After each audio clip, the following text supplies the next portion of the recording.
जीव स्वयं नित्य निरंतर कर्मों के जाल को रच रहा है और अपने आप को बांध रहा है। आपको मुक्त होना है, बंधना नहीं है। जीव का जन्म कर्मों के अनुबंध से होता है, कर्मों के बंधन से होता है, और उसको अपना ऋण चुकाना होता है। कर्मानुबंध ये बहुत सूक्ष्म विषय है। जैसे आप जिस परिवार में जन्म लिए हैं तो उस परिवार के लोगों से आपका ऋण है, इसलिए उसी परिवार में आप आए हैं। और ऋणानुबंध उसको बिना चुकाए या बिना वसूल किए आप वहां से जाएंगे नहीं।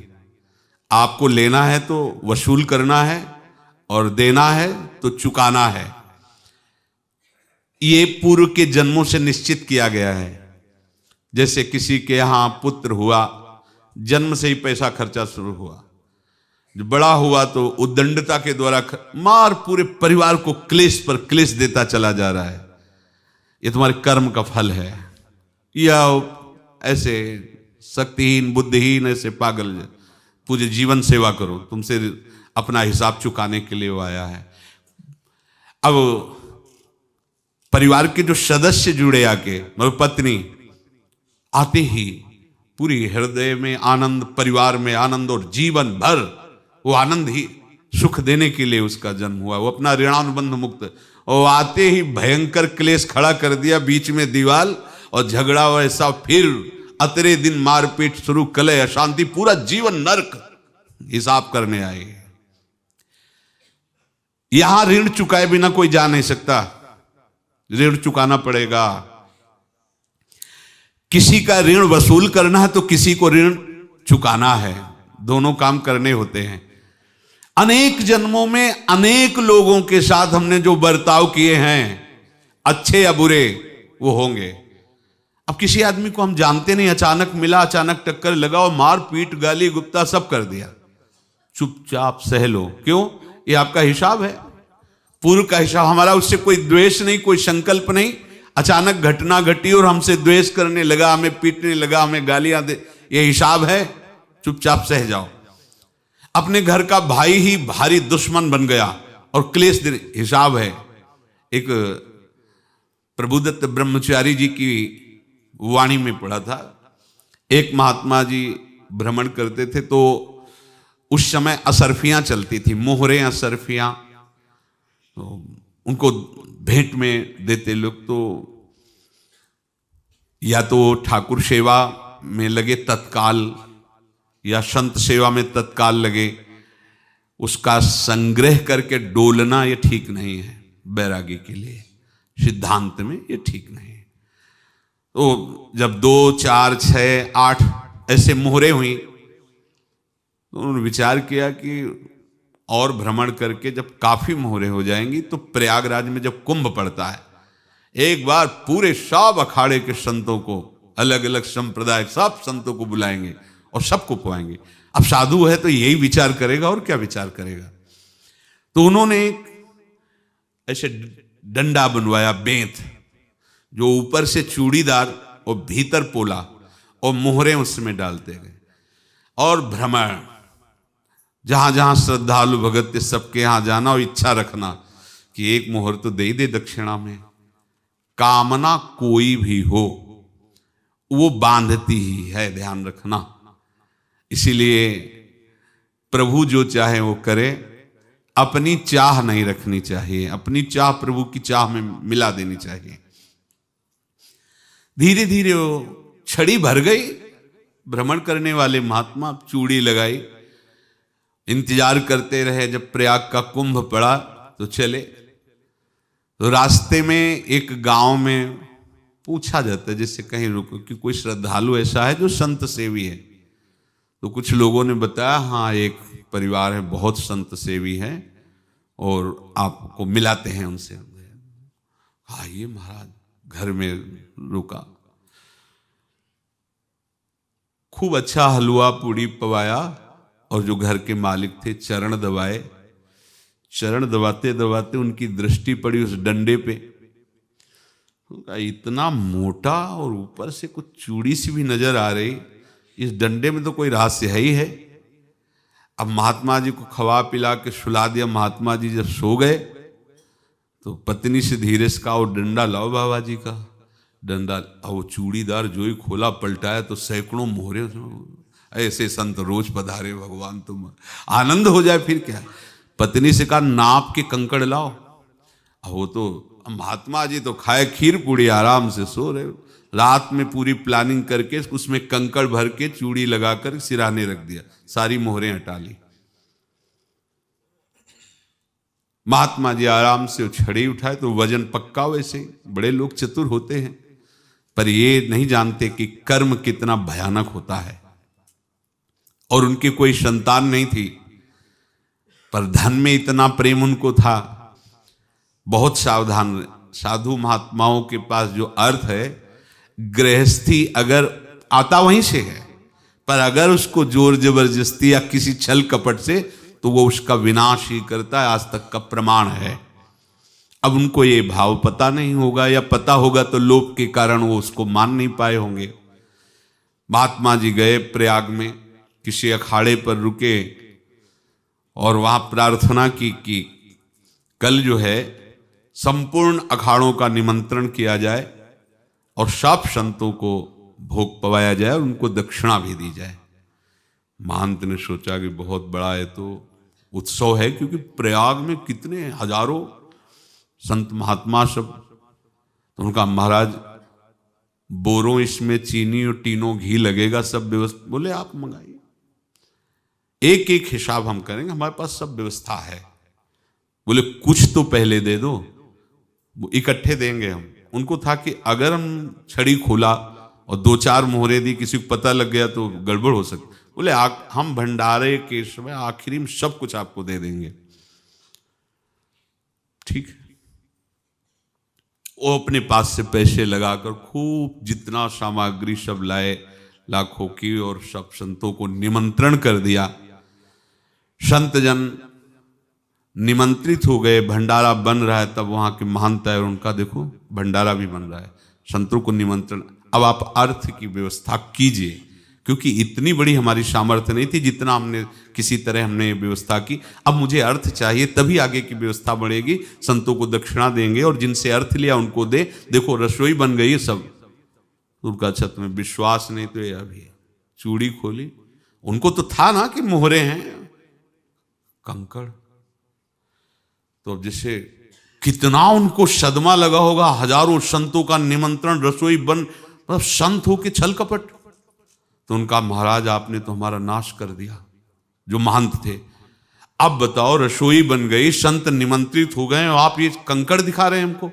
आपने तो हमें बर्बाद कर दिया। हमारी इतनी सामर्थ्य नहीं थी, आप पहले बता देते। संत होकर ऐसा छल कपट। अब वो बोले तो क्या बोले, क्योंकि उनको पता था कि मोहरे हैं इसमें। अंदर से उनका चिंतन गया उसी सेठ के पास, अच्छा ऐसा धोखा हमारे साथ किया, भोगोगे तुम।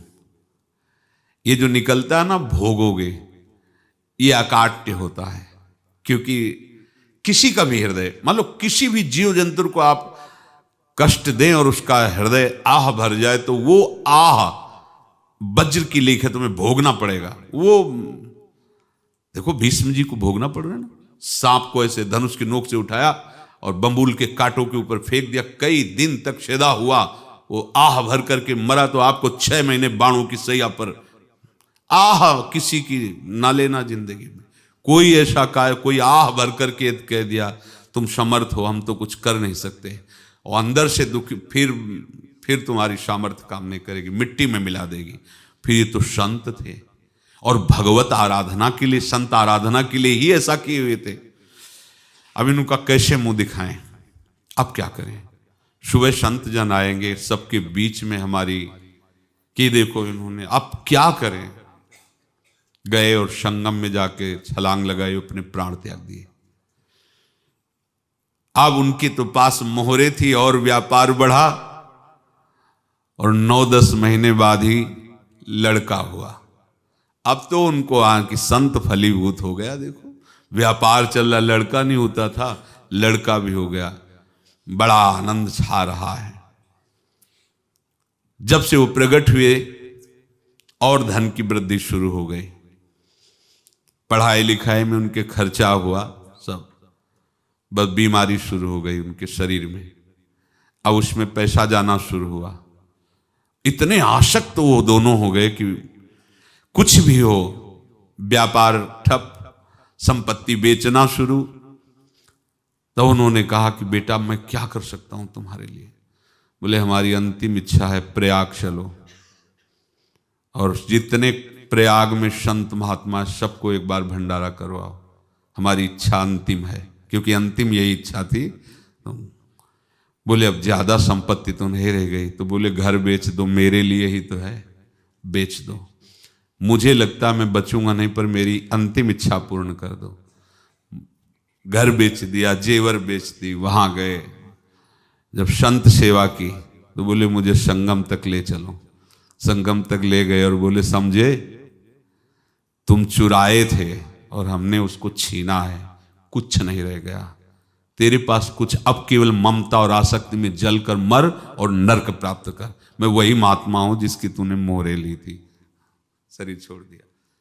महात्मा को जन्म लेना पड़ा और इनको दुर्गति भोगनी पड़ी।